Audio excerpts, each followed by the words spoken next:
Bonjour et bienvenue à une autre capsule de la foi en action des paroisses de Mascouche.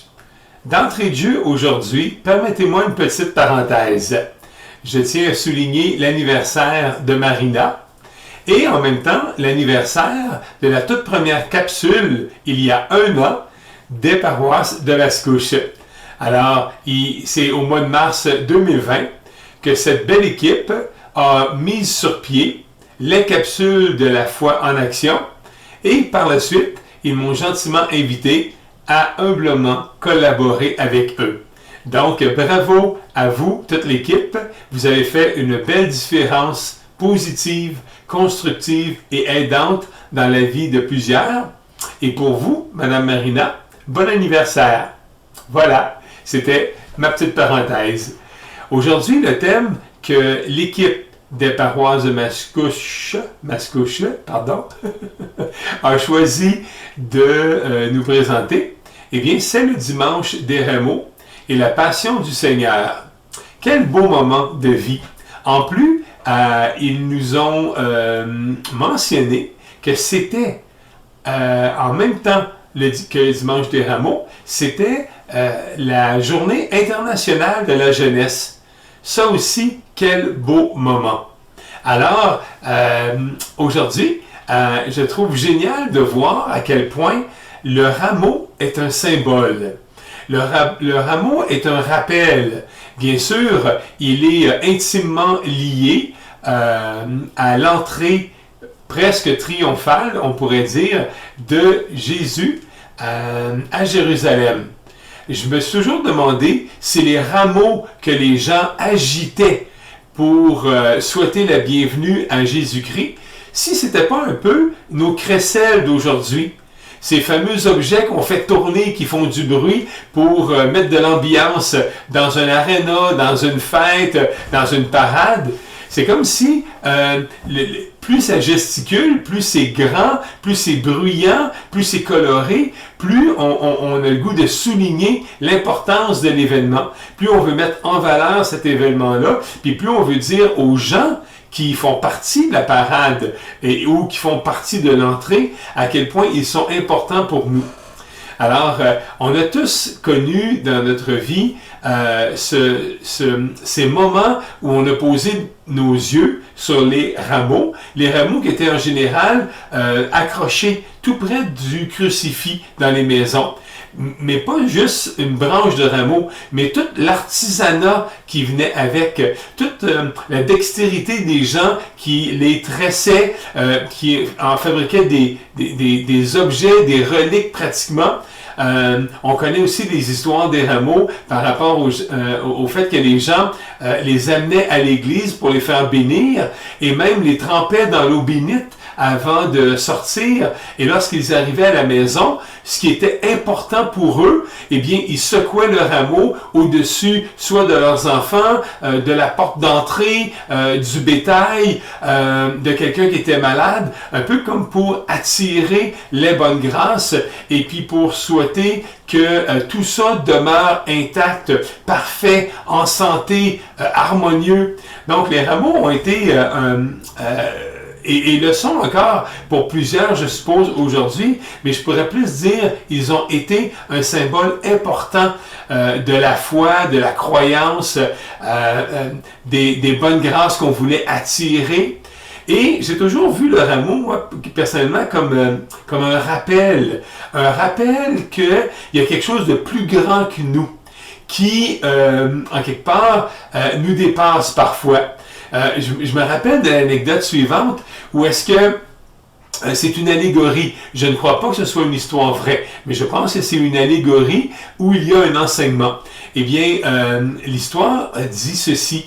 Il y avait un vieux sage qui, depuis plusieurs décennies, s'interrogeait sur Dieu, se questionnait sur Dieu, se posait des questions sur Dieu. Puis à chaque fois qu'il trouvait des réponses, ben, il se rendait compte qu'il en manquait encore beaucoup.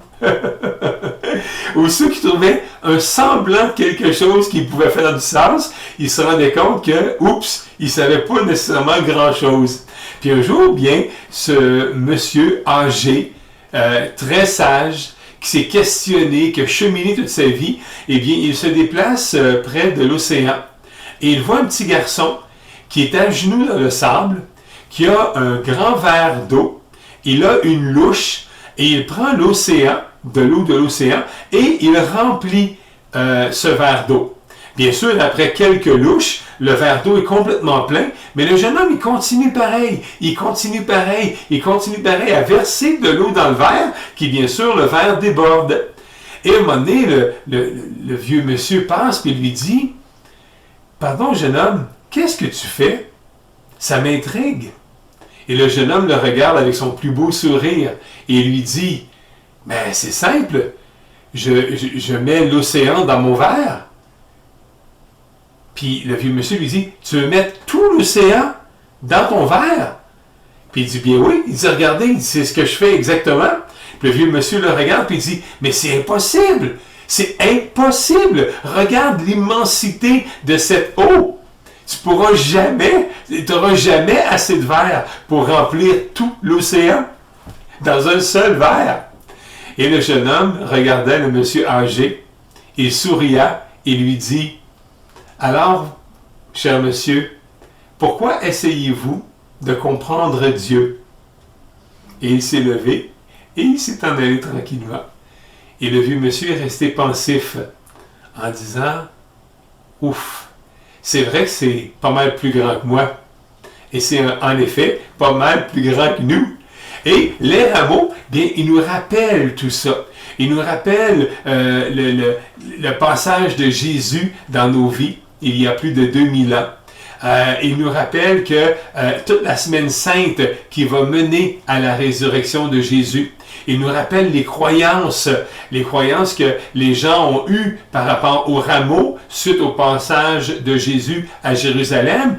Puis après ça, tout ce que les gens ont fait au fil du temps et de l'histoire avec les rameaux pour apporter chez eux des bonnes grâces, des bénédictions, pour attirer des bonnes choses dans leur vie. Eh bien, ce que je trouve beau, c'est que tous ces rappels-là, eh bien, est-ce qu'on a vraiment besoin d'un rameau pour le faire? Certainement, si on est capable de s'en procurer un, si on est assez habile pour le tresser, puis si on a le goût autant de le faire bénir que de le tremper dans l'eau bénite et d'asperger les choses qui nous sont chères, les gens qui nous sont chers, les projets qui nous sont chers, on peut l'utiliser de cette façon. Et on peut aussi simplement y aller avec un objet qu'on a tous autour à portée de la main. Et je parle ici d'une pierre, d'une simple pierre qui pourrait être pour nous ce rappel, ce symbole d'un engagement qu'on pourrait prendre envers nous-mêmes et dont on a déjà parlé, par rapport aux jeûnes, par rapport au carême, par rapport à l'aumône. Et là, maintenant, on peut l'associer aussi au rameau. Eh bien, cet objet qui est un caillou, une pierre, dans ce cas ici, c'est du quartz, eh bien, je pourrais simplement lui donner une intention. Je pourrais créer un engagement envers cette pierre et cette pierre me servirait à ce moment-là de rappel. Je pourrais me donner personnellement un projet personnel, quelque chose que je veux accomplir.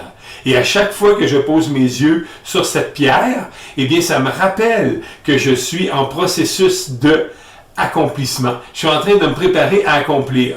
Cet engagement pourrait être aussi d'être encore plus disponible pour ma famille. Donc, quand je pose mes yeux sur cette pierre, mais ce serait un rappel. Est-ce que j'ai tout fait ce qui était possible aujourd'hui pour être disponible pour les gens que j'aime? Est-ce qu'aujourd'hui, j'ai pensé à quelqu'un et je lui ai offert mes meilleures pensées? Ça pourrait être aussi, je crée un engagement et cet engagement-là m'invite à téléphoner à quelqu'un qui m'est cher et que j'ai mis de côté, que j'ai mis de côté depuis un petit bout de temps pour X raisons. Ça peut arriver, ce genre d'engagement. Bref, cette pierre pourrait être un rappel de quelque chose dans lequel je m'engage et que je vais faire de mon mieux à chaque jour dorénavant. En posant mes yeux dessus, ça fait ding, ding, ding. As-tu fait ce en quoi tu t'es engagé? J'aime aussi le fait que depuis 1983, c'est la Journée internationale de la jeunesse. J'aime ça, pourquoi? Parce que les jeunes peuvent vraiment parfois nous émerveiller. Il y a beaucoup de moments où on voit des jeunes faire des choses et où il est simple pour nous les adultes de leur souligner combien fiers on est d'eux, combien génial on les trouve, combien importants ils sont, combien on aime leur énergie, leur dynamisme, leur spontanéité, leurs idées, leurs suggestions. C'est le fun parce que le dimanche des rameaux et la passion du Seigneur, c'est tout ça aussi que ça nous rappelle. Vous savez combien Jésus aimait les gens, les enfants, les communautés, les êtres humains. Mais c'est comme un moment de joie. Dans les films que je vous recommande cette semaine, eh bien, c'est un fait vécu. C'est le film Dreamer, donc le film Rêveur, qui est une histoire vraie, reliée au monde de l'équitation, et où une jeune fille, hein, ça tombe bien, hein, la Journée internationale de la jeunesse, où une jeune fille va devoir prendre des décisions importantes et voir si elle suit son cœur ou si elle suit la mentalité de certains adultes. Et c'est un petit film, un petit bijou que j'ai toujours adoré. Dans notre quotidien, bien sûr, c'est le fun d'avoir le rameau ou la pierre ou autre symbole comme rappel d'un de nos engagements. Et aussi, c'est le fun d'avoir des bouquins. Des bouquins qui peuvent être inspirants. Des livres, parfois, un livre qui va nous avoir touchés, qui va nous avoir instruits, qui va nous avoir fourni de beaux apprentissages, bien ce livre, plutôt que de le ranger proprement en ordre alphabétique, puis en hauteur, du plus grand au plus petit de ma bibliothèque, je peux le laisser traîner. Si je laisse ce bouquin qui m'a inspiré, qui m'a motivé, si je le laisse traîner dans la maison, sur un comptoir, sur une table de chevet, sur mon bureau de travail, près de mon ordinateur, eh bien, en posant mes yeux sur la couverture, c'est tout ce que ce livre-là m'a imprégné qui va s'éveiller. Donc, un bouquin peut être un formidable rappel.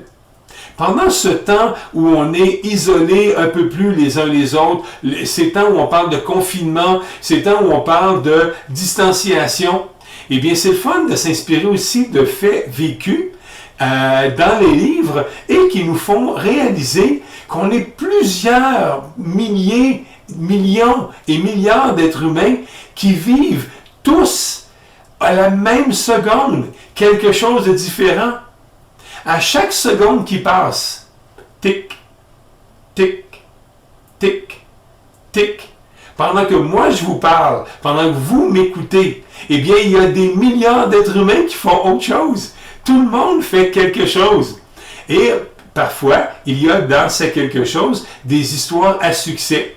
Et c'est là où est-ce que deux auteurs, Mark Victor Hansen puis Jack Canfield, ont eu l'idée, il y a quelques années, de lancer la série de livres à succès qui s'intitule « Bouillon de poulet pour l'âme ». Et Bouillon de poulet pour l'âme, ce sont toutes sortes de petites histoires vraies, parfois drôles, parfois motivantes, parfois inspirantes, qui ont été recueillies dans un seul livre. Et ça s'est vendu à des millions d'exemplaires. Donc, si on n'a pas le goût ou on n'a pas le temps de lire une grosse brique, mais on a toujours le temps de mettre la main sur un des bouquins de Mark Victor Hansen ou de Jack Canfield, Bouillon de poulet pour l'âme, et on peut même s'en inspirer parce que leur succès a été tellement grand qu'ils ont lancé Bouillon de poulet pour l'âme à toutes sortes de sauces. Et je vous en présente deux aujourd'hui. si vous avez des jeunes et que vous avez le goût d'avoir, toujours en fonction de la Journée internationale de la jeunesse, eh bien, Bouillon de poulet pour l'âme des ados. Il y a eu le tome 1, il y a le tome 2, et là-dedans, ce sont toutes sortes d'histoires inspirantes provenant de faits vécus pour la plupart et qui mettent en valeur et en vedette ces ados qui font partie de nos vies, qui font partie de cette jeunesse qui prendra éventuellement notre relève. Un autre bouillon de poulet pour l'âme, pour les gens qui sont sportifs et qui sont entre autres golfeurs, eh bien, on sait que la saison de golf approche à grands pas. Il y a la même chose. Toutes sortes d'histoires qui peuvent en quelque part nous permettre de passer le temps et de patienter avant que les terrains de golf soient à nouveau ouverts. Et si vous aimez la série Bouillon de poulet pour l'âme, il y en a à toute sauce. Prenez le temps d'aller voir sur les différentes plateformes ou dans les différentes librairies. Vous allez être surpris de voir combien de bouillons de poulet pour l'âme sont sortis depuis. Donc, le dimanche des rameaux, la passion du Seigneur, on est en plein dedans. Tout ça va mener à Pâques. Donc, petite question. Quel engagement puis-je avoir envers moi-même qui pourrait rayonner plus grand que moi et qui pourrait faire du bien autant à ma personne qu'aux gens qui m'entourent et qui me sont importants, qui me sont chers? Quel engagement je pourrais prendre aujourd'hui qui pourrait me permettre de devenir une meilleure version de moi-même?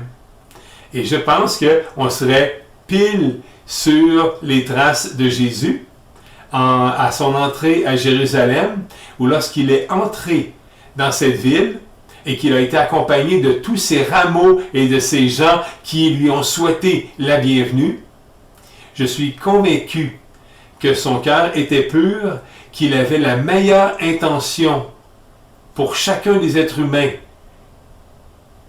qu'il croisait du regard et dans la foule.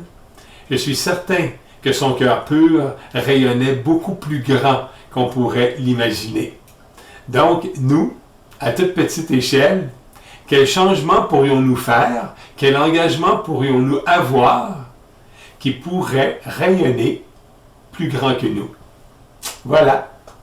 Alors, en route vers Pâques et la résurrection de Jésus-Christ, je vous souhaite une belle semaine sainte. Au plaisir de vous parler possiblement très bientôt. Demeurez en santé dans tout ce que vous accomplissez. Namasté. Et à toute l'équipe des paroisses de Mascouche, Claude, Stéphane, Marcel-Marie et Marina, poursuivez l'excellence de votre travail. À bientôt. On se rappelle, ça va bien aller. Salut.